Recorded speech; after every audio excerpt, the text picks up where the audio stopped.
السلام علیکم ورحمۃ اللہ وبرکاتہ۔ الحمدللہ رب العالمین والصلاة والسلام علی اشرف الانبیاء والمرسلین وعلی آلہ واصحابہ اجمعین۔ قال اللہ تعالی وتبارک فی شان حبیبہ مخبرا وآمرا ان اللہ وملائکتہ یصلون علی النبی یا ایھا الذین آمنوا صلوا علیہ وسلموا تسلیما۔ اللہم صلی علی سیدنا و مولانا محمد معدن الجود والکرم صلاۃ و سلاما علیک یا سیدی یا رسول اللہ۔ صدیوں قبل حضور اس دنیا پہ جلوہ گر ہوئے تھے، لیکن ماحول کی شگفتگیاں بتاتی ہیں جیسے کوئی کل ہی گزر کے گیا ہو۔ زمین سے آسماں تک، آسماں سے لامکاں تک ہے، کہاں کھولے تھے گیسو یار نے، خوشبو کہاں تک ہے۔ اہل ایمان کے سینے ذکر رسول سے معطر ہیں، سرشار ہیں، روحیں ان کی قرار اور تسکین پاتی ہیں جب کسی کے لبوں پہ حضور کا نام لیا جائے۔ میرے شہر کے ایک پنجابی شاعر نے کہا تھا، تینوں سینے دی میں ٹھنڈ آکھاں، شہد گلاب تے کھنڈ آکھاں۔ پروفیسر انور مسعود صاحب ہیں تو مزاحیہ شاعر، لیکن نعت لکھنے پہ آئے تو قلم توڑ دیا۔ ان کا نام لبوں پر آئے، میٹھا میٹھا منہ ہو جائے، ان کے بول بہاروں جیسے اور اصحاب ستاروں جیسے، ان سا پیارا اور نہ کوئی، ان سے بچھڑ کے لکڑی روئی، جب وہ سیر کو جایا کرتے سر پہ بادل سایا کرتے۔ شیخ مہدی الفاسی مطالع المسرات شرح دلائل الخیرات میں لکھتے ہیں، حضور کا ذکر سن کر جس شخص کے کلیجے میں ٹھنڈ نہیں پڑتی، اس کے سینے میں دھڑکنے والا دل کسی مومن کا دل ہی نہیں ہے۔ یہ ہو ہی نہیں سکتا کہ حضور کا ذکر ہو اور قرار نہ پہنچے۔ لوگ پوچھتے ہیں کہاں لکھا ہے؟ لکھنے والوں کی کمی نہیں ہے اور علماء نے دلائل کے انبار لگا دیے، لیکن میں کہا کرتا ہوں، کیا ذکر رسول کے لیے بھی کسی دلیل کی ضرورت ہے؟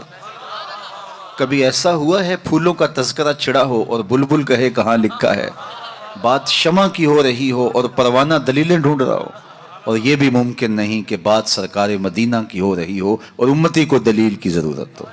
محب کے لیے تو اس سے بڑا سرمایہ ہی کوئی نہیں، کوئی اس کے محبوب کا ذکر چھیڑ دے۔ رومی علیہ رحمہ لکھتے ہیں، کسی نے مجنوں کو دیکھا کہ وہ ریت کے اوپر لیلا لیلا لکھ رہا ہے، رک کے پوچھا یہ کیا کر رہے ہو؟ گفت مشق نام لیلا می کنم، خاطر خود را تسلی می دہم۔ کہنے لگا اپنی محبوبہ کا نام لکھ لکھ کے دکھی دل کو قرار دے رہا ہوں۔ رومی علیہ رحمہ نتیجہ نکالتے ہیں، اگر لیلا کا نام مجنوں کو تسکین دیتا ہے تو کیا حضور کا نام امتی کو تسکین نہیں دیتا؟ ٹھنڈ پڑ جاتی ہے سینے میں جب کسی کے لبوں پہ حضور کے نام کا چراغاں ہو۔ مطرب سے کہو کہ چھیڑے ذرا اس جان تمنا کا قصہ، مطرب سے کہو کہ چھیڑے ذرا اس جان تمنا کا قصہ، فرقت کے بھیانک لمحوں میں کچھ دل کو سہارا ہو جائے۔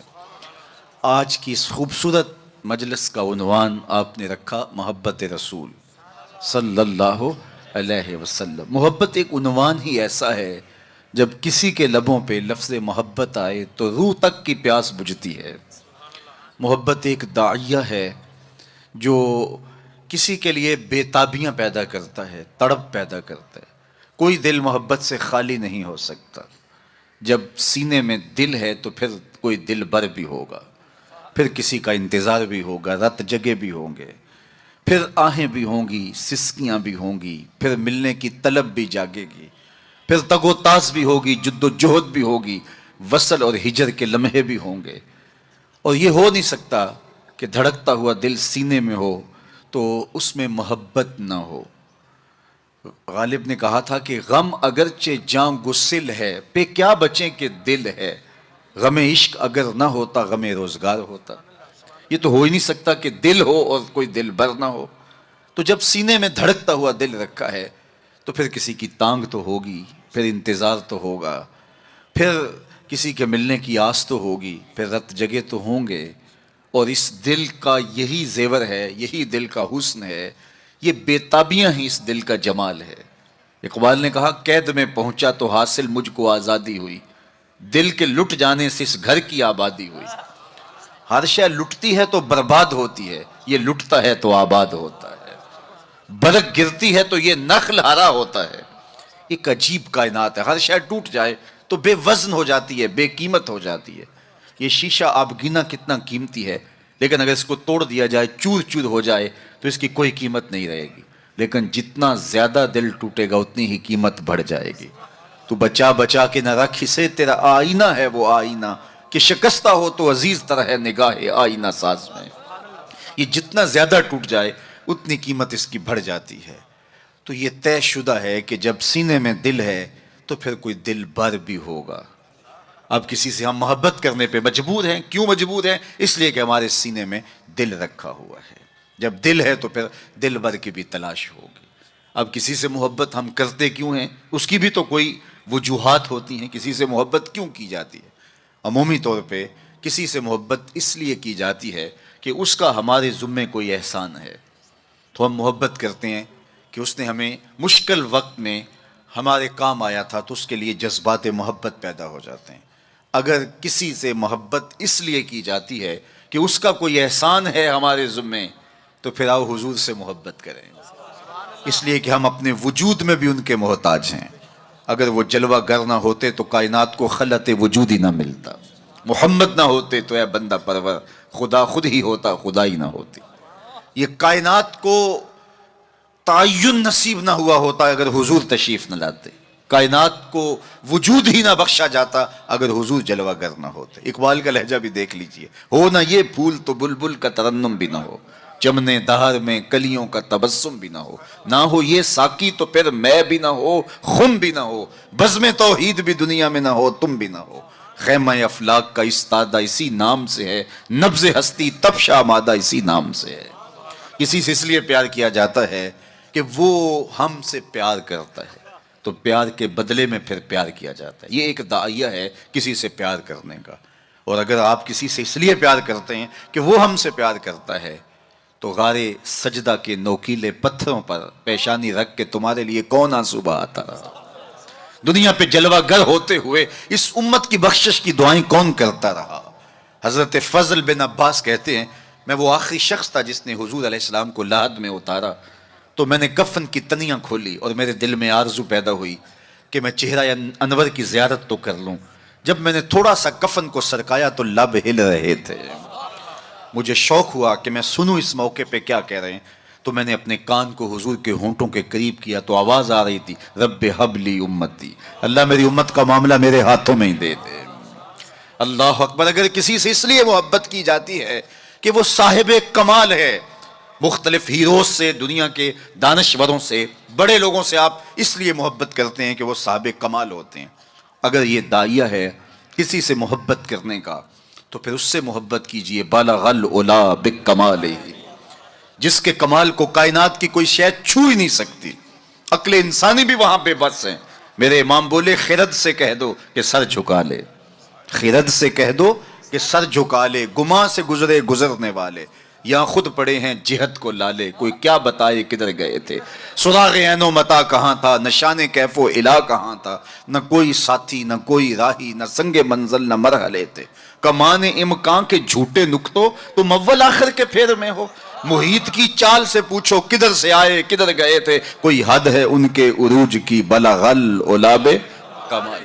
اگر کسی سے اس لیے پیار کیا جاتا ہے کہ وہ صاحب کمال ہے، تو میرے محبوب کے کمال عظمتوں کو دیکھو، یہاں تو جبریل بھی ہاتھ باندھ کے کھڑا ہے اور حضور اوپر جا رہے ہیں۔ حضرت ابو الحسن رفاعی کہتے ہیں، میں نے ایک دن روحانی طور پہ پرواز کی، عالی مرتبت علماء سے پوچھئے، روح پرواز کر سکتی ہے، میری روح زنگ آلود ہو تو میں پاک لوگوں کی روح پر اپنی روح کو قیاس نہ کروں اور اس حقیقت کا انکار نہ کر دوں۔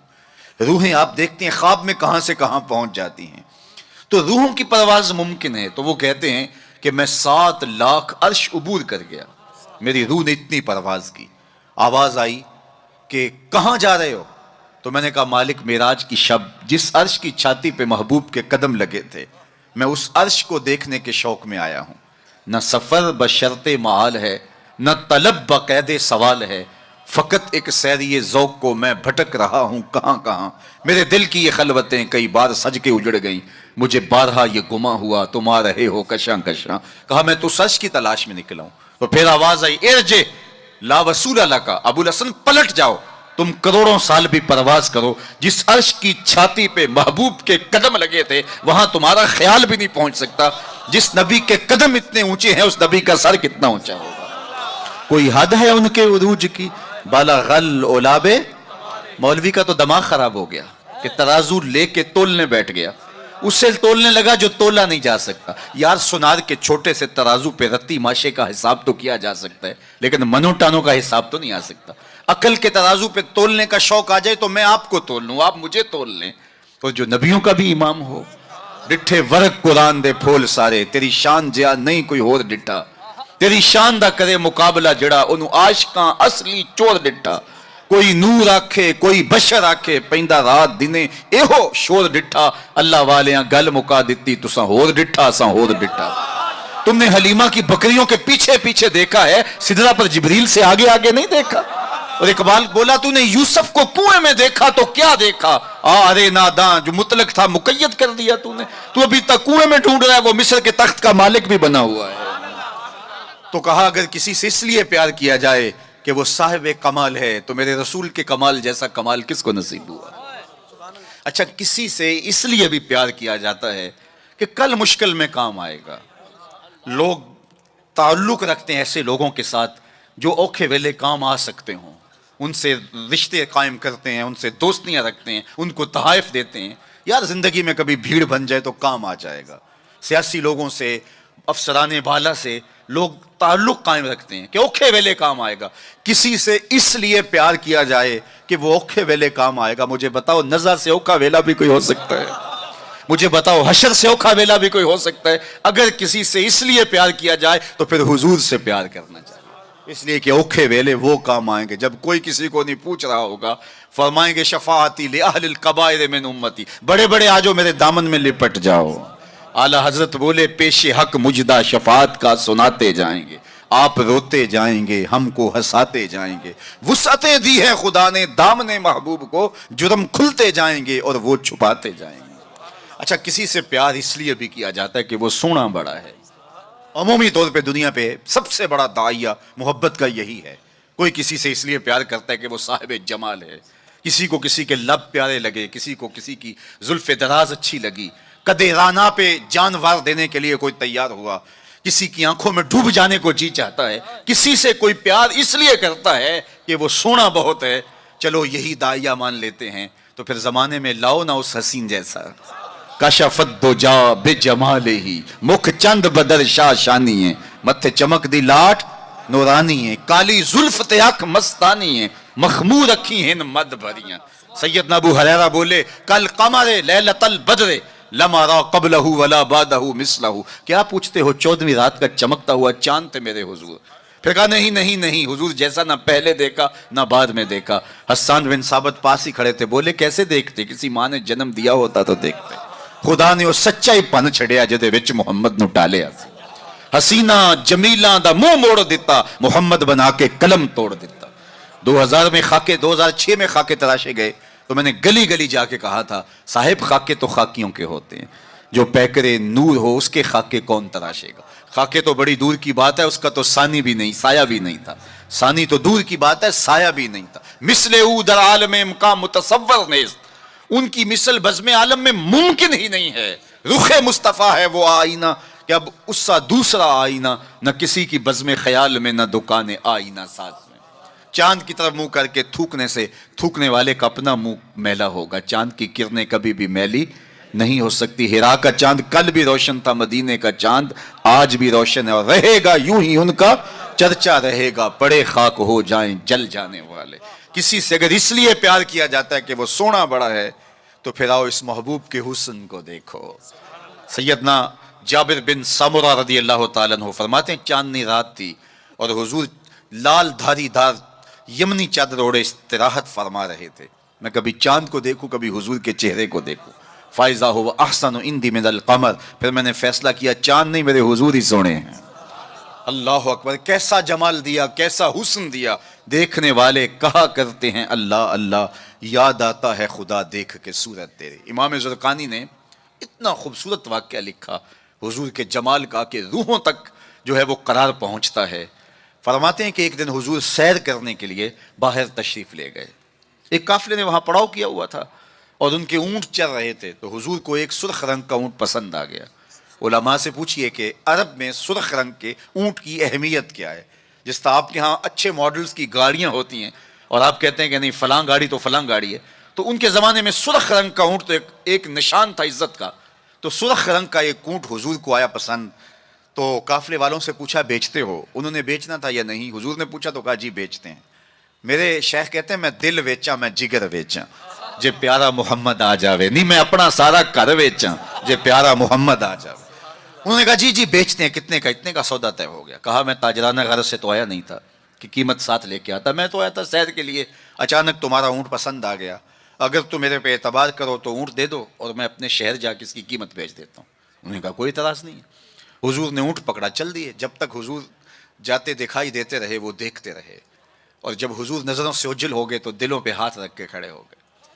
پھر تھوڑی دیر کے بعد سکتے سے باہر آئے اور ایک دوسرے سے پوچھنے لگے کہ یار تم جانتے ہو اسے؟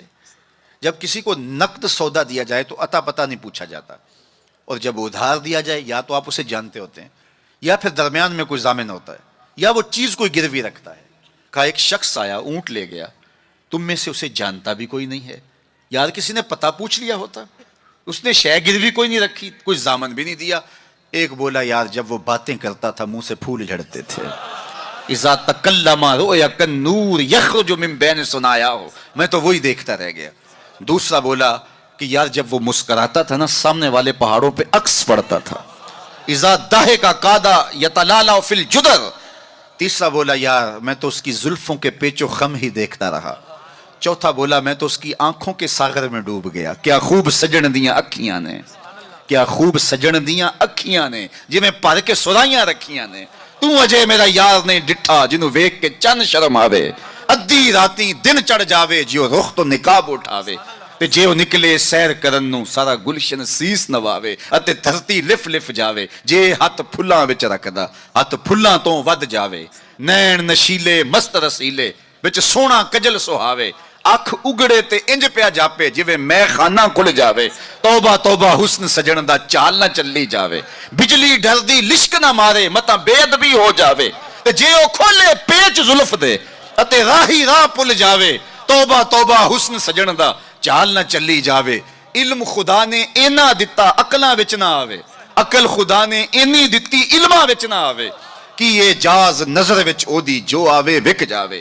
خلق او دے نے مولئی دنیا کوئی ورلائی جان بچاوے. آزم ایڈا سونا ماہی سانو کدرے نظر نہ آوے. انہوں نے کہا جو بھی ہوا وہ اپنے حسن کا جادو جگا کے تمہارا قیمتی اونٹ ہتھیا کے لے گیا. امام زرقانی لکھتے ہیں جب انہوں نے کہا نا ہتھیا کے لے گیا تو اب تک خاموش بیٹھی قافلے کے سردار کی بیوی نے خیمے کا پردہ سرکایا اور ان سے مخاطب ہو کے کہا آنا ضامنۃ لثمن جملکم لا یقدر بکم. خبردار اس کے خلاف کوئی بات کی تو اگر وہ قیمت نہ دینے آیا تو مجھ سے لے لینا، میں ضامنہ ہوں. انہوں نے کہا اچھا تو اسے جانتی ہے؟ کہا واللہ میں بھی نہیں جانتی. تو کہا پھر ضامن کیسے ہے؟ کہا جب تم سودا کر رہے تھے خیمے کی اوٹ سے میں نے اس کا چہرہ دیکھا تھا اور اتنے سونے چہرے والا کبھی جھوٹ بول ہی نہیں سکتا ہے. تھوڑے لمحے گزرے تھے کہ حضور کے غلام آ گئے. قافلے والے کون ہیں جن سے ہمارے آقا نے اونٹ خریدا؟ کہا کہ ہم حاضر ہیں. کہا یہ کھجوریں تمہاری ضیافت کے لیے بھیجی اور یہ رہی آپ کی قیمت. انہوں نے کہا قیمت بعد میں لیں گے، ہمیں تو لگتا ہے خود بک گئے ہیں، ہمیں اس پیارے کا ڈیرا بتاؤ. کہا وہ کھجوروں کے جھنڈ دکھائی دیتے ہیں وہی پیارے کا ڈیرا ہے. اس وفد کا نام تھا وفد طارق. امام زرقانی لکھتے ہیں سارا قبیلہ اٹھا اور جا کے حضور کے قدموں میں بیٹھ گیا. تیری تک کے ادامہ میں مرید ہو گئے. اگر کسی سے اس لیے پیار کیا جاتا ہے کہ وہ سونا بڑا ہے تو پھر حضور سے پیار کریں. اللہ اکبر. جہاں حسن بھی پانی بھرتا ہے اور عشق بھی غلامی کرتا ہے. اللہ اکبر. اچھا جب ہم کسی سے پیار کرتے ہیں، کسی سے محبت کرتے ہیں، کسی سے ہم الفت کا ربط قائم کر لیتے ہیں تو پھر اس کے بعد اس محبت کے تقاضے بھی ہوتے ہیں. بندہ جس سے پیار کرتا ہے کثرت کے ساتھ اس کا ذکر کرتا ہے، یہ محبت کی علامت. باتوں باتوں میں چھیڑ دیتا ہے. چونکہ محبت متقاضی ہے اس بات کی کہ ذکر حبیب کا تکرار ہو. رومی کہتے ہیں کسی نے مجنو کو دیکھا کہ ریت پر لیلا لیلا لے کر ہے، ابھی میں نے آپ کے سامنے رکھا، تو کہا یہ کیا کر رہے ہو؟ کہا محبوب کے نام کی مشق کر کے اپنے دل کو قرار دے رہا ہوں. تو محبوب کے ذکر کا تکرار دل کی تسکین کا سامان ہے. اللہ اکبر. تو بندہ جس سے محبت کرتا ہے اس کا کثرت کے ساتھ ذکر کرتا ہے. یہ محفل میلاد یہ محبت کے اظہار کا سلیقہ ہے، یہ حضور کے ذکر کرنے کا بہانہ ہے. بندہ جس سے محبت کرتا ہے، محبت کی دوسری علامت یہ ہے کہ محبوب کا نہ عیب دیکھ سکتا ہے نہ عیب سن سکتا ہے. یہ علامت محبت. عیب ہو بھی تو اسے نظر نہیں آتا، اور جس میں ہو ہی نہ، خلقت مبرأ من کل عیب. محب کو تو محبوب نظر بھی نہیں آتا، اگر ہو واقعتاً نفس الامر میں موجود بھی ہو، لیکن محب محبوب کا عیب نہیں دیکھ سکتا. حبو کا شایا یومی و یسم. رومی علیہ الرحمن اس پر ایک خوبصورت مثال دی کہ حاکم وقت نے لیلا کو دربار میں طلب کر لیا. گفت لیلا را خلیفہ کان توئی کس تو مجنو شد پریشان و غوی از دیگر خوباں تو افزون نیستی گفت خامش چوں تو مجنو نیستی. لیلا کو بلایا، تیرے حسن کا شہرہ ہے، تو نے ایک شہزادے کے حواس باختہ کر دیے. نام تو کیس تھا نا، لیکن دنیا نام ہی نہیں جانتی، نام بھی مٹ گیا. تیری محفل میں آ کے بدنام ہوئے، نگاہ زمانہ میں بے نام ہوئے. تو نے وعدہ کیا تھا بچھڑیں گے نہ ہم، تیرے ہی ہاتھوں سے نیلام ہوئے. نام مٹ گیا، تشخص مٹ گیا، لوگ مجنون کہہ کے پکارتے ہیں. شہزادہ تھا، تو نے اس کے ہوش باختہ کر دیے. کون سا جادو ہے تیرے حسن میں؟ از دیگر خوباں تو افزون ایستی. باقی عورتوں سے تو کوئی انوکھی تھوڑی ہے، تیرے سے زیادہ تو میری لونڈیاں ہنسی ہیں. تو جو لیلا نے جواب دیا وہ 2 لفظ تھا، سن لیجئے. گفت خامش. لیلا بولی بادشاہ چپ کر جا، چوں تو مجنو نیستی. تیری آنکھ مجنو والی تھوڑی ہے کہ تجھے میرے اندر حسن نظر آئے. دیدائے مجنو اگر بودے تورا از دو عالم بے خطر بودے تورا. کاش تیری آنکھ مجنو والی ہوتی، پھر تو مجھے دیکھتا. تو ہوش دارو لیک مجنو بے خودست در طریق عشق بیداری بدست. تو ہوش والا ہے اور مجنو ہوش کو چھٹی دے کے آیا ہے. اس کوچے میں ہوش کے ڈالر نہیں چلتے، اس کوچے کے اندر محبت کی کرنسی چلتی ہے. اس لیے کہا کہ تجھے میرے اندر کوئی کمال نظر نہیں آئے گا. رومی یہاں کیا کمال کی بات کہی. کہا اگر لیلا کو دیکھنا ہو تو مجنو کی آنکھ چاہیے، اور مصطفیٰ کریم کو دیکھنا ہو تو ابو بکر کی آنکھ چاہیے. معنی حرفم کنی تحقیق اگر بنگری با دیدائے صدیق اگر قوت قلب و جگر گردت نبی از خدا محبوب تر گردت نبی. کہا اگر وہ نگاہ مل جائے تو جدھر دیکھو گے جلوے نبی کے ہی نظر آئیں گے. اللہ اکبر. تو بندہ جس سے محبت کرتا ہے اس کے عیب نہ دیکھ سکتا ہے، اس کے عیب نہ سن سکتا ہے. لیکن جن سے ہم پیار کرتے ہیں ان میں تو عیب ہے ہی نہیں. خلقت مبرأ من کل عیب. وہ کمال حسن حضور ہے کہ گمان نقص جہاں نہیں. نقص تو دور کی بات ہے، یہاں نقص کا گمان ہی نہیں. یہی پھول خار سے دور ہے، یہی شمع ہے کہ دھواں نہیں. ہر پھول کے ساتھ کانٹا ضرور ہوتا ہے، لیکن حسن رسول وہ پھول ہے جس کے ساتھ کانٹا نہیں ہے، وہ شمع ہے جس کے ساتھ دھواں نہیں ہے. تو بندہ جس سے پیار کرتا ہے اس میں عیب نہیں دیکھ پاتا. اچھا، محبت کی علامت یہ ہے بندہ جس سے پیار کرتا ہے، جس سے محبت کا ربط اور رشتہ رکھتا ہے، اس کی اطاعت کرتا ہے، اس کی بات مانتا ہے. یہ محبت کا بہت بڑا نشان ہے، بہت بڑی علامت ہے کہ بندہ جس سے پیار کرتا ہے وہ اس کی ایک ایک بات پہ قربان اور فدا ہو جاتا ہے. اس کا حکم ہو اور محب نہ مانے تو اس کی محبت ناقص ہے. میں اور آپ ذرا اپنے اندر اتر کر کے دیکھیں ہمارا طرز زندگی کیا ایسا ہے کہ ہم اپنے آقا کی ہر بات مانتے ہیں. صحابہ کی زندگیاں دیکھ لیجئے، انہوں نے ادب کی بھی انتہا کر دی اور تعمیل حکم کی بھی انتہا کر دی.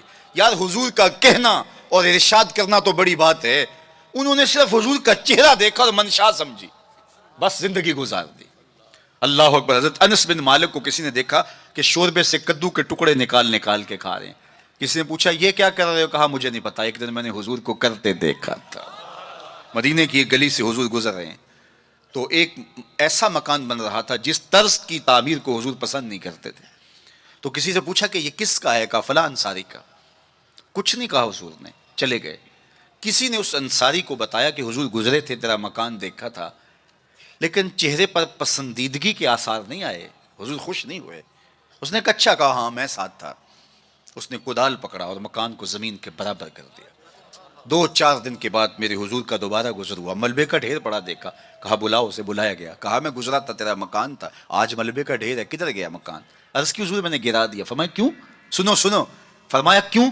عرض کی سنا تھا آپ کو پسند نہیں، سنا تھا آپ کو پسند نہیں، میں اور آپ سر سے لے کر پاؤں تک دیکھوں ہمارا کیا کیا حضور کو پسند نہیں، اپنے طرز زندگی کو دیکھوں، اپنے کاروبار کو دیکھوں، اپنی معاشرت کو دیکھوں، اپنے عقیقے سے لے کے ولیمے تک طرز حیات کو دیکھوں، اپنی شادی بیاہ سے لے کے اپنے امور سیاست تک دیکھوں، ہمارا کیا کیا حضور کو پسند نہیں۔ محمد دی زیارت محمد دے رنگ وچ اے ٹھگ بازیاں جانے پیارا محمد، اگر ان سے ہم نے دعوی محبت کیا ہے تو اس کی دلیل فراہم کرنا ہوگی۔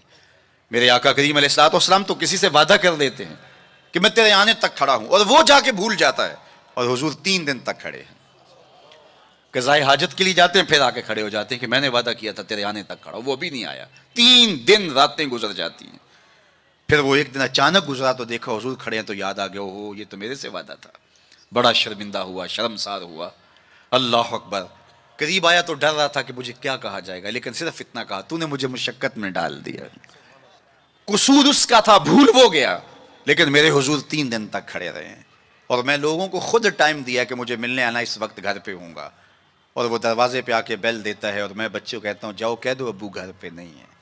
میں کیسا عاشق رسول ہوں، کیسے میں حضور کے عشق کا دعویٰ کرتا ہوں۔ اگر میرے سینے پہ حضور کے نام کا بیج لگا ہے اور میں دکان پہ بیٹھا ہوں تو گاہک کو تسلی ہونی چاہیے، اس کے سینے پہ حضور کے نام کا بیج لگا، یہ کم تول ہی نہیں سکتا، یہ عاشق رسول ہے۔ یہ سارا دن جو ہے وہ یوں بیٹھ کے چلا جائے گا، 2 نمبر مال نہیں بیچ سکتا، اس لیے کہ یہ عاشق رسول ہے۔ کوئی رشتہ کرنے آئے تمہارے گھر کے چھت پر میرے حضور کے نام کا جھنڈا لگا ہے، اسے کسی سے نہ پوچھنا پڑے کہ یہ کیسا شخص ہے، اسے پتا چل جائے یہ عاشق رسول ہے۔ میرے استاد فرمایا کرتے تھے صاحب کسی کو پوچھنا بھی نہ پڑے، تجھے بتانا بھی نہ پڑے، تمہارا طرز زندگی ایسا ہونا چاہیے، تم دور سے آ رہے ہو لوگ پہچان کے کہو وہ دیکھو آقا کا غلام آ رہا ہے۔ ہمارا طرز زندگی اتنا خوبصورت ہو، ہمارا انداز حیات اتنا خوبصورت ہو، چوں بنا میں مصطفیٰ خانم درود، از خجالت آب می گردد وجود، عشق می گوید کے محکوم غیر، سینہ تو از بتا مانند دیر، تا نداری از محمد رنگ و بو، بر زبان از درود خود میالہ نام او۔ کہا کہ جب تو حضور پہ درود پڑھتا ہے تو ذرا اپنے اندر بھی اتر کے دیکھ کس کا نام لے رہا ہے اور تیرے اپنا طرز حیات کیا ہے۔ یاری لا تو پاک نبی سنگ، اے پر پوری یاری، پھر درود قبول ہے تیرا لکھ نہ لو ایک واری۔ اور آپ کو ایک اور بات بتاؤں، جتنی بھی محبتیں ہیں وہ انسانوں کو توڑتی ہیں، حضور کی محبت آپس میں جوڑتی ہے، یہ باہمی محبت کا سبب اور ذریعہ ہے۔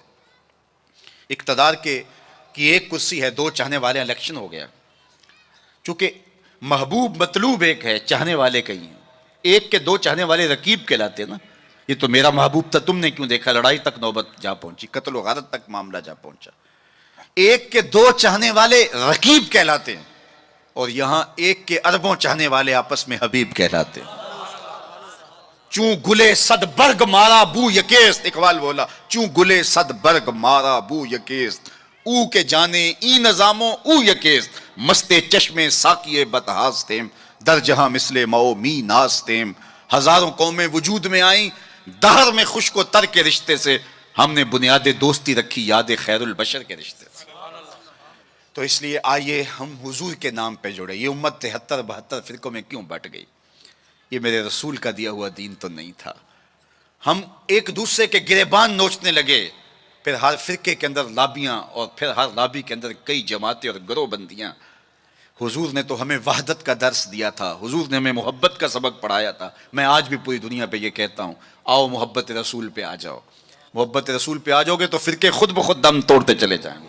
یہ ہماری محبت ناقص ہے کہ ہم آپس میں الجھ رہے ہیں۔ اگر محبت کامل ہو تو پھر ایک ایسی برادری بنتی ہے جس میں صہیب روم سے آتے ہیں، سلمان فارس سے آتے ہیں، بلال حبشے سے آتے ہیں، صدیق اکبر مکے سے ہیں، سعد مدینے سے ہیں، لیکن آپس میں اخوت پیدا ہوتی ہے۔ یہ بھائی چارے کی بنیاد اور ضمانت ہے۔ تو چوں گلے صد برگ مارا بو یکیس، او کے جانے ای نظاموں او یکیس۔ میرے استاد ایک شعر جھوم کے پڑھا کرتے تھے، اور آج میں وہ آپ کی نظر کر رہا ہوں، آپ کے ذوق کی تسکین کے لیے، کہ محمد کی وساطت سے محبت تیری میری ہے۔ میں آپ کے شہر میں پہلی مرتبہ آیا ہوں، دارالسلام کا نام سنا تھا، یہاں ایک سنی کانفرنس کسی زمانے میں ہوئی تھی، سروں کا ہجوم تھا، محبتوں کی کیفیات تھی، مجھے شوق تھا کہ میں بھی اس بستی کے مکینوں کو دیکھ آؤں۔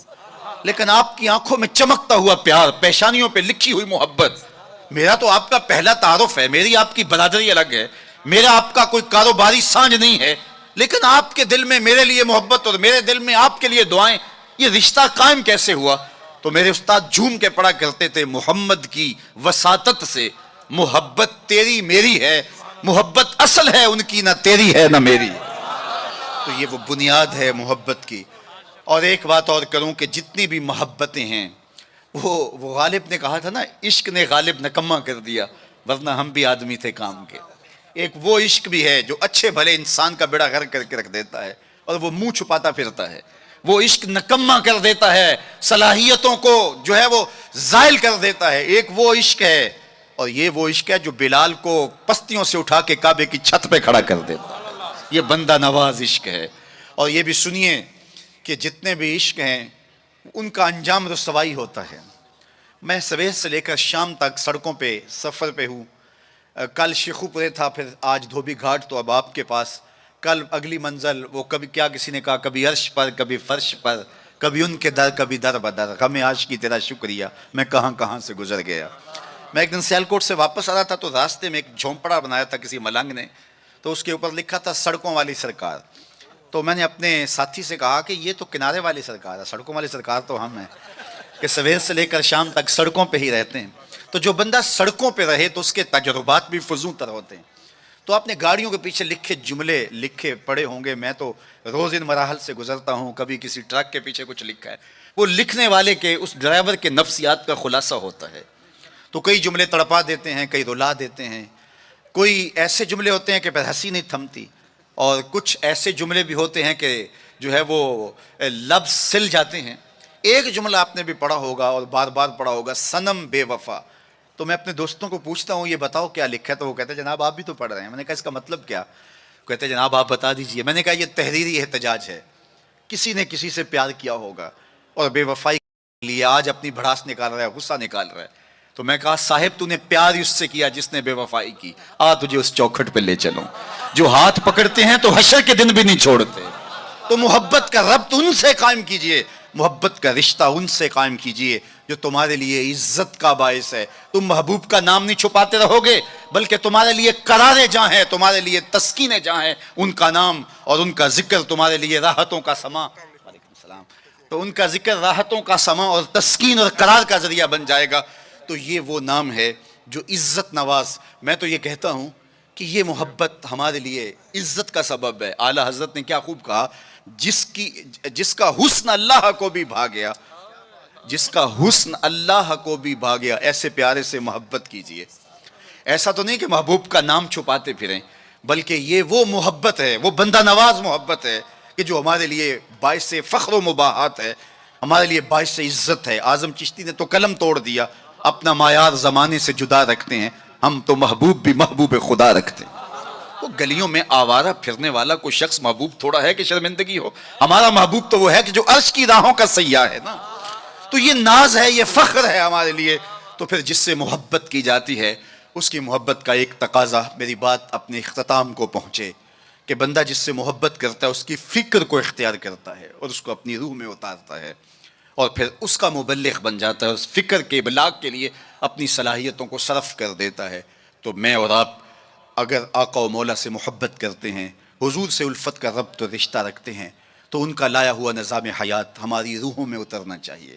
ہمارے طرز زندگی اس بات کی گواہی دیں کہ ہم حضور کے غلام ہیں، اور پھر اس خوشبو کو اطراف عالم اور اکناف جہاں کے اندر ہم پھیلا کر کے جو ہے وہ اس منصب کو ادا کرنے کی کوشش کریں، اور ہماری زندگی اس کی گواہی دے.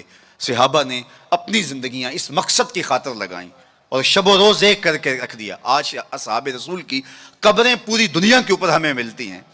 یار مدینہ المنورہ کو دیکھنے کے لیے لوگ تڑپتے ہیں، تو یہ شہر مدینہ چھوڑ کے چلے کیوں گئے؟ اور اس ٹھنڈی چھاؤں کو چھوڑ کے کوئی کہاں جا کے دفن ہوا، کسی نے کہاں چاند وار دی. تو اصل بات یہ ہے کہ محبوب کا مشن عزیز ہوتا ہے، محبوب کی فکر عزیز ہوتی ہے. وہ کسی نے کہا تھا نا، میں مر کے بھی زندہ ہوں اہل وفا کی محفل میں، میری محفل میں آ میرا مزار نہ پوچھ. تو جب ان کے ہوئے ہو تو پھر اپنی زندگی، اور وہ لوگ جنہوں نے حضور کا نام لیا، اس تابی کی کہانی کوئی نہیں بھول سکتا جس کا ذکر اقبال نے کیا کہ وہ گھوڑے کی ننگی پیٹھ پہ بیٹھ کے اللہ کے دین کا پیغام لے کے آگے بڑھا، اور چلتے چلتے دلدل آ گئی تو اس نے گھوڑے کی باگیں کھینچ لی اور کہا مالک میرے جذبے تو جوان تھے، تیری زمین ہی ختم ہو گئی۔ اس پہ اقبال نے کہا تھا دی اذانیں کبھی یورپ کے کلیساؤں میں، کبھی افریقہ کے تپتے ہوئے صحراؤں میں، دشت و دشت دریا بھی نہ چھوڑے ہم نے، بحر ظلمات میں دوڑا دیے گھوڑے ہم نے۔ تو آج میں اور آپ ان جذبوں سے سرشار ہوں گے، لیکن وہی بات جو میں عرض کر چکا، اس کا آغاز ہماری اپنی ذات سے ہوگا۔ ہمارا عمل گواہی دے گا، ہمارا رویہ گواہی دے گا، ہمارا طرز زندگی گواہی دے گا۔ ہم دوسروں کو مسلمان کرنے کے لیے بے چین ہیں، ذرا 2 لمحوں کے لیے اپنے اندر بھی اتر کے دیکھو، یہ پاپی بھی سیدھا ہوا ہے کہ نہیں ہوا، اس من کے اندر بھی روشنی ہوئی ہے کہ نہیں ہوئی۔ میں تو میلاد کے موسم میں گلی گلی کہتا رہا تمہیں مبارک کو، تم نے جھنڈیاں لگائیں، مجھے اچھا لگا تم نے گھروں کی چھتوں پہ چراغاں کیا، لیکن کوئی جھاڑو لے کے دل نگر میں بھی آنا، کہیں دل کی گلیاں اندھیر نگر نہ رہ جائیں، کوئی دیا کوئی محبت کا چراغ دل میں بھی روشن کرنا۔ اگر دل کی دنیا آباد ہو گئی تو پوری کائنات روشن ہو گئی۔ میرے حضور نے فرمایا انسان کے جسم میں گوشت کا ایک ٹکڑا ہے، اگر وہ صحیح ہو جائے تو پورا جسم صحیح ہو جاتا ہے، اگر وہ خراب ہو جائے تو پورا جسم خراب ہو جاتا ہے۔ پھر فرمایا الا وہی القلب، سنتے ہو گوشت کے اس ٹکڑے کا نام دل ہے۔ حضرت نبی رحمت کی مجلس لگی تھی، ہجوم عاشقاں تھا، تو ایک دن حضور نے فرمایا جنتی دیکھنے کا شوق ہو تو دروازے پہ دیکھو۔ کہتے ہم نے دیکھا ایک بوڑھا شخص ہاتھ میں جوتا پکڑا ہے بائیں ہاتھ میں، اور تازہ آثار وضو اس کی داڑھی پر نمایاں ہیں، تو وہ مسجد میں داخل ہوا۔ خیر اگلا دن ہوا تو پھر کہا اگر کسی کو جنتی دیکھنے کا شوق ہے تو دروازے پہ دیکھو۔ ہم نے کہا دیکھیے آج کون خوش نصیب آتا ہے، تو وہی بزرگ دوبارہ آئے، بائیں ہاتھ میں جوتا پکڑا ہے اور آثار وضو چہرے پہ حویدہ ہیں۔ تیسرا دن آیا تو پھر کہا جنتی دیکھنے کا شوق ہے تو دروازے پہ نظریں رکھو۔ ہم نے دیکھا تو وہی بزرگ اسی حالت میں آئے۔ مجلس ختم ہوئی تو میں ان بزرگوں کے پیچھے چل پڑا۔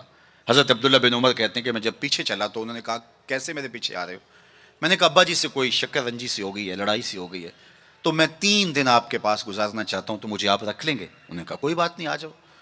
کہتے ہیں میری آرزو تھی کہ میں دیکھوں کہ یہ عمل کون سے کرتا ہے۔ حضور نے فرمایا جنتی دیکھنا ہے تو دروازے پہ دیکھو، 3 دن یہی آتا رہا۔ کہا اس نے کہا کوئی بات نہیں، آ جاؤ۔ میں ساتھ چلا گیا۔ رات جب سوئے تو میں نے چادر اوڑھ لی اور میں اس طاق میں تھا کہ دیکھوں کہ یہ عمل کون سے کرتا ہے، لیکن وہ ساری رات سویا رہا۔ اتنا تھا جب کروٹ بدلتا تھا تو رب کے نام لیتا تھا۔ اس کے علاوہ صبح اٹھے، میں بھی اٹھا، نماز فجر ادا ہوئی، ناشتہ کیا، کھیتوں میں چلے گئے، باغ میں پانی کیا، گوڈی کی جو بھی معمولات تھے، ظہر پڑی، مغرب عشاء، رات ہوئی تو پھر سو گئے۔ میں نے سوچا کل میری وجہ سے ہو سکتا ہے معمولات ترک کیے ہوں، لیکن معمولات کا عادی شخص روز معمولات ترک نہیں کر سکتا، تو دیکھتے ہیں کہ آج کیا ماجرا ہوتا ہے۔ میں سو گیا بظاہر لیکن جاگ رہا تھا، لیکن وہ ساری رات سویا رہا، صرف کروٹ بدلے تو رب کا نام لے۔ کہا خیر وہ وقت دن بھی گزرا۔ تیسرا دن گزرا تو جب 3 دن بیت گئے، صبح ناشتہ ہوا تو میں نے کہا کہ میری ابا جی سے کوئی لڑائی نہیں ہوئی تھی، کوئی میرا الجھاؤ نہیں ہوا تھا۔ میں نے حضور سے سنا کسی نے جنتی دیکھنا ہے تو دروازے پہ دیکھو، 3 دن آپ ہی بابا جی آتے رہے، لیکن مجھے تو کچھ دکھائی نہیں دیا۔ 3 راتیں اور 3 دن میں نے آپ کے ساتھ گزارے۔ تو وہ بزرگ فرمانے لگے کہ اے ابن عمر ایسی کوئی بات نہیں ہے کہ میں نے تمہاری وجہ سے کوئی عمل چھپایا ہو، میرے وہی معمولات ہیں جو تم نے 3 دن میں دیکھے، کوئی الگ سا عمل ایسا نہیں تھا جو تم سے میں چھپا لیا ہو، لیکن ایک میرا عمل تم نہ دیکھ پائے، اور وہ اگر تم اور بھی دن میرے ساتھ گزارتے تو نہ دیکھ پاتے۔ تو مجھے تجسس ہوا، میں نے کہا کہ وہ عمل کون سا ہے؟ تو وہ فرمانے لگے تم نے محنت کی، 3 دن رہے تو میں تمہیں بتا دیتا ہوں۔ تو اس بزرگ نے ایسے سینے پہ ہاتھ رکھا دل والی جگہ پہ اور کہا اے ابن عمر یہ جو سینے میں رکھا ہوا دل ہے نا، اس میں کسی مومن کا بغض نہیں ہے، تو اس میں کسی مومن کے لیے نفرت نہیں رکھی ہے، بغض نہیں رکھا ہے۔ تو آج میں اور آپ جنت کے مسافر بننا چاہتے ہیں تو اس اندر کی دنیا کو صاف کیجئے، اور جب اس میں جھاڑو دیں گے اور اس کی صفائی کریں گے تو پھر محبوب کے جلوے آپ کو یہاں دکھائی دیں گے، نہ مسجد وچ نہ مندر وچ، لب یار نو اپنے اندر وچ، وفی انفسکم افلا تبصرون۔ تو آئیے میں اور آپ اپنے باطن کی صفائی کے لیے کوشاں ہوں۔ زندگی لمحہ لمحہ ٹوٹ رہی ہے اور میں اور آپ ایک ایک سانس کر کے اپنی زندگی کو توڑ رہے ہیں۔ یہ اٹھتے ہوئے قدم ہیں، سیدنا علی المرتضیٰ فرماتے ہیں، یہ ہماری جو سانسیں ہیں یہ اٹھتے ہوئے قدم ہے، یہ پگھلتی ہوئی برف ہے جو ہمیں موت کے قریب لے جا رہی ہے۔ ایک بزرگ کہتے ہیں مجھے یہ سمجھ نہیں تھی کہ یہ جو قرآن نے کہا ان الانسان لفی خسر، بے شک انسان خسارے میں ہے، تو میں نے کہا یہ خسارے میں کہاں ہے؟ کہاں گھاس پھونس کے جھونپڑے اور کہاں علی نصب گھر اور بنگلے، انسان تو آگے جا رہا ہے، تو یہ خسارے میں کیوں کہا گیا؟ تو میں سمرقند کے بازار سے گزر رہا تھا، وہاں ایک آدمی پھٹے پہ رکھ کے برف بیچ رہا تھا اور ساتھ آوازیں لگا رہا تھا. آج کل تو یہاں وہ پاپڑ بیچنے والے بھی آوازیں لگاتے ہیں, تو وہ سمرقند کے بازار میں برف رکھ کے بیچ رہا تھا اور ساتھ آواز لگا رہا تھا, ارحمو ارحمو علی من یذوب راس مالہ, او گزرنے والو میرے پہ ترس کھاؤ, میں ایسا تاجر ہوں جس کا راس المال پگھلتا چلا جا رہا ہے. کیونکہ برف ایک ایسا سودا ہے جو گاہک کا انتظار نہیں کرتا. آپ کپڑا بیچتے ہیں, آج گاہک نہیں آئے, ہو سکتا ہے کل 4 آنے مہنگا بیچ لیں. آپ پیٹرول بیچتے ہیں, ہو سکتا ہے پڑا 6 روپے اوپر چلا جائے, آپ کروڑوں کے فائدے میں چلے جائیں. لیکن اگر برف کا کل گاہک آپ بھی آ گیا اور مہنگی بھی ہو گئی, برف ہی نہیں ہوگی, تو وہ کہتا ہے لوگوں میرے پہ رحم کرو, مجھ سے برف لو, میں ایسا تاجر ہوں جس کا راس المال پگھلتا چلا جا رہا ہے. ارحمو ارحمو علی من یذوب راس مالہ. تو قدم رک گئے اور کہا کہ مجھے ان الانسان لفی خسر کا ترجمہ سمجھ میں آ گیا. جس طرح تیری برف پگھلتی جا رہی ہے میری زندگی پگھلتی جا رہی ہے, تیری برف قطرہ قطرہ پگھل رہی ہے, میری زندگی سانس سانس پگھل رہی ہے. اگر تو اب بیچ لیتا ہے, اس کے بدلے درہم لے لیتا ہے, دینار لے لیتا ہے, پارچہ جات لے لیتا ہے, کوئی جنس لے لیتا ہے, تجھے 4 آنے بچ جائیں گے. اور میں بھی ان سانسوں کے بدلے درود پڑھ لیتا ہوں, ان سانسوں کے بدلے نماز پڑھ لیتا ہوں, سانسوں کے بدلے قیام کرتا ہوں, رکوع کرتا ہوں, سجود کرتا ہوں, کسی دکھی کے کام آ جاتا ہوں, کسی پریشان حال کی پریشانی دور کر دیتا ہوں, تو یہ میری سانسیں کام آ گئی. تو آج وقت ہے, وہ کسی پنجابی شاعر نے کہا تھا نا, آج ساوی نے کھلے راوی نے انج ٹوکن اکھڑے ٹکڑے نہیں. آج وقت ہے, آج فرصت ہے. وہ فقیر کھڑا تھا بازار میں رو رہا تھا, تو کسی نے گزرتے ہوئے کہا بابا کسی نے مارا ہے, تنگ کیا ہے؟ کہا نہیں کوئی ایسا ماجرا نہیں ہوا, ان کے رویے نے رلا دیا. کہا کیا مطلب؟ کہا ان کو دنیا میں کھوئے ہوئے دیکھا, دل میں ترس جاگا, تو میرا خیال ہوا ان بندوں کی رب کی صلح نہ کروا دوں. تو کہا پھر کیا ہوا؟ کہا میں نے اس سے بات کی, آواز آئی لے آ میری چوکھٹ پہ, ایک آنسو سے سارے گناہ معاف کر دوں. میں بڑا خوش ہوا, میں ان سے بات کی, یہ الٹا میرا مذاق اڑانے لگے, جا بابا اپنا کام کر, تمہیں کیا پتا ہوتا ہے دنیا اور دنیا داری کیا ہوتی ہے. تو وہ تو مان رہے, یہی نہیں مان رہے, تو مجھے اس پہ رونا آ گیا. خیر وقت گزر گیا. اگلے دن وہی شخص قبرستان کے قریب سے گزرا, دیکھا وہ فقیر وہاں کھڑا بھی رو رہا تھا. کہا بابا بازاروں میں بھی روتا ہے, قبرستانوں میں بھی روتا ہے, آج کیا ماجرا ہے؟ کہا کہانی کل والی ہے. کہا کیا مطلب؟ کہا ان سے مایوس ہو گیا تو آج ادھر نکل آیا, اور میرا خیال ہوا آج ان کی اور رب کی صلح کرواؤں. تو تجسس سے پوچھا آج کیا بنا؟ کہا آج یہ مان گئے وہ نہیں مانتا, کل وہ مانتا تھا یہ نہیں مان رہے تھے, اور آج یہ مانتے ہیں وہ نہیں مانتا. وقت پر کافی ہے ایک قطرہ بھی آب خوش ہنگام کا, جل گیا جب کھیت برسا می تو پھر کس کام کا. آئیے میں اور آپ اپنے رب سے اپنے تعلق کو جوڑ لیں, اپنی زندگی کو کبھی بھی نماز سے محروم نہ رہنے دینا. سونے سے قبل 5 انگلیاں بھی گن لینا اور 5 نمازیں بھی گن لینا. اس شخص سے بڑا بدبخت کوئی نہیں ہے جو رب کے حضور سجدہ ریز نہیں ہوتا ہے. یہ بد نصیبی ہے کسی شخص کی کہ اس کی پیشانی کو سجدے کا نور نصیب نہ ہو. بعض لوگ کہتے ہیں میں نہیں کرتا سجدہ. میں کہتا ہوں تو کون ہے بدبخت, تجھے رب اپنی چوکھٹ پہ بلاتا ہی نہیں. اتنا بد نصیب ہو گیا ہے کہ تجھے دھتکار دیا گیا, حی علی الصلاح حی علی الفلاح. 5 وقت صدائے دل نواز سنتا ہے لیکن تیرے قدم نہیں اٹھتے, تجھے توفیق نصیب نہیں ہوتی. اس سے معافی مانگ اور اپنی زندگی کو سجدوں سے آباد کر. مخلوق خدا کے ساتھ شفقت یہ اللہ اور اس کے رسول کی قربت کا ذریعہ ہے. میرے والد گرامی فرمایا کرتے تھے اگر تم چاہو کہ حضور تم سے پیار کریں تو حضور کی امت سے پیار کیا کرو. آپ کسی کے بچے کی گال سہلائیں, اس کو پیار کریں تو اس کے باپ کے دل میں آپ کے لیے پیار پیدا ہو جاتا ہے. تو حضور کی امت سے پیار کریں گے تو حضور تم سے پیار کریں گے. اللہ آپ کو سلامت رکھے, دنیا آخرت کی برکتیں آپ کی روحوں میں ڈال دیں. اقبال کے سارے کلام کا رس نچوڑیں تو خلاصہ یہ نکلتا ہے محمد سے وفا تو نے تو ہم تیرے ہیں, یہ جہاں چیز ہے کیا لوح و قلم تیرے ہیں. اقبال کہتے ہیں حضور سے وفا کرو, قلم بھی تمہیں دے دیں گے, تختی بھی تمہیں دے دیں گے, پھر جو لکھنا ہوا خود ہی لکھ لینا, پھر تمہاری تقدیر کے فیصلے کہیں اور نہیں ہوں گے. خدا بندے سے خود پوچھے گا بتا تیری رضا کی, لیکن شرط ہے کہ تم ان کے ہو جاؤ. وآخر دعوانا ان الحمد للہ رب العالمین.